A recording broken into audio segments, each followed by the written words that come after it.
अहम ख़बर ॾींदा हलूं त इस्लामाबाद हाई कोर्ट सेनेटर आज़म सवाती केस में रियासत खे नोटिस जारी करे जो जवाब तलब कयो पियो आहे। आज़म सवाती जे वकील बाबर इमरान इस्लामाबाद हाई कोर्ट में पेश थी दलील ॾिना। इदारे खे बदनाम करण जो इरादो न हो, जांच थियण बावजूद प्रोसिक्यूशन वटि सबूत नाहिनि। वकील बाबर इमरान जो चवणु आहे आज़म सवाती 75 वरीह जो पेसन आहे, संदसि ख़िलाफ़ इल्ज़ाम दस्तावेज़नि ते ॿधल आहिनि। वकील बाबर इमरान जो इहो चवणु आहे। ख़बर मां शेयर कई पिया। इस्लामाबाद हाई कोर्ट सेनेटर आज़म सवाती केस में रियासत के नोटिस करे चुको आहे, जवाब तलब कयो वियो आहे।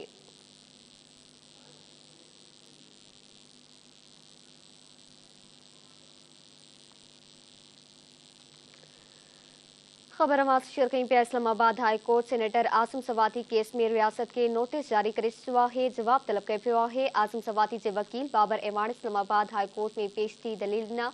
इदारे खे बदनाम करण जो इरादो न हो, जांच थियण बावजूद प्रोसिक्यूशन वटि सबूत नाहिनि।